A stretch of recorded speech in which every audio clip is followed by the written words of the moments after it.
কাজ শেষে বাসায় ফিরে দেখি দুই বউ ঝগড়া করছে। একজনের চুল আরেকজন টানতেছে। ওদের ঝগড়া দেখে নিজের মাথায় নিজে বাড়ি মারতে ইচ্ছে করছে। কেন আমি প্রথম বউ হেমার উপরে রাগ করে দ্বিতীয় বউ মালিনীকে বিয়ে করি। এখন দাঁড়িয়ে দাঁড়িয়ে ওদের ঝগড়া দেখা ছাড়া আর কোনো উপায় নাই। দুই বউ ঝগড়া এতটাই মগ্ন হয়ে আছে যে আমি দরজায় দাঁড়িয়ে তাও কেউ খেয়াল করলো না। অনেকক্ষণ পর ছোট বউ মালিনীর চোখ পড়লো আমার উপরে। সে বলল, জয় তুই এসেছিস। এই বলে আমার দিকে দৌড়ে এলো আর বলল, দেখ এই শয়তান বেটি কি করছে আমার চুল ছিঁড়ে। এই বলে আমায় জড়িয়ে ধরে হাউমাউ করে কান্না শুরু করলো। মালিনী আমার কলেজ ফ্রেন্ড ছিল, তাই আমাকে তুই করে ডাকে। আমাকে জড়িয়ে ধরতে দেখে এইবার বড় বউ হেমা আরো খেপে গেল। পিছন থেকে মালিনীর চুল ধরে টেনে মাটিতে ফেলে দিল আর চিৎকার করে বলল, বদমাইশ বেটি, তোর এত সাহস হলো কি করে আমার সামনে আমার জামাইরে জড়িয়ে ধরিস। এই বলে দুইজন এইবার মারামারি শুরু করলো। হেমা বিয়ের পর একদিন রাগ করে বাপের বাড়ি চলে যায়। আনতে গেলে বলে, আমি তোমার সাথে যাব না। তখন তারে বলি, না গেলে আরেক বিয়ে করব। হেমা উত্তর দেয়, পারলে করো বিয়ে। তাই বউয়ের উপর রাগ করে দ্বিতীয় বিয়ে করি। সেই দিন থেকে জীবন আমার দুর্বিষহ হয়ে উঠল। মারামারি বেশি হচ্ছে দেখে দুজনকে ছাড়াতে মাঝখানে ঢুকলাম।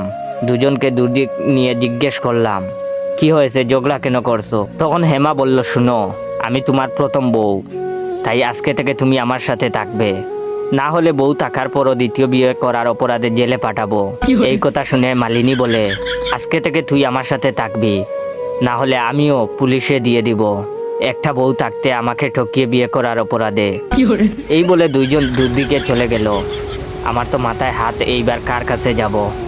তাড়াতাড়ি করে পকেট থেকে মোবাইলটা বার করলাম আর বন্ধু আসাদকে কল দিলাম। সব কিছু বলার পর আসাদ পরামর্শ দিল আজকে বাড়িতেই না থাকতে।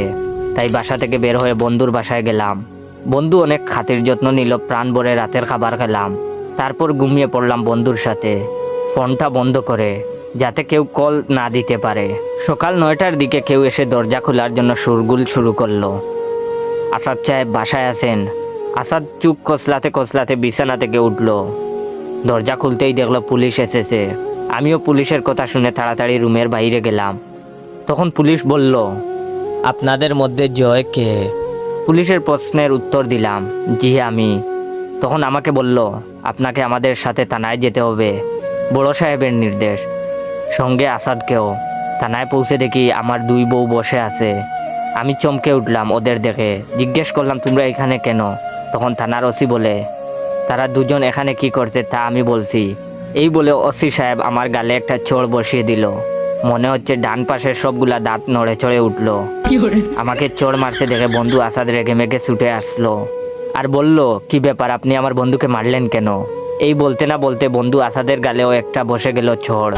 বন্ধু এইবার মাথা ঘুরে মাটিতে পড়ে গেল। তখন ওসি সাহেব বললেন, এক তো দুই বিয়ে করে, আবার দুই বউ একই বাসায় রেখে বন্ধুর সাথে আড্ডা মারে। দুইটাকে জেলে বড় আর ইচ্ছে মতো লাঠি পিটা করো। তারপর 2 ঘন্টা ধরে লাঠির বাড়ি খেয়ে জানতে পারলাম আমি কালকে বাসা থেকে আসার পর দু বউ আমাকে নিয়ে আবার ঝগড়া লাগে এবং ঝগড়া করতে করতে বাসায় আগুন লাগিয়েছে।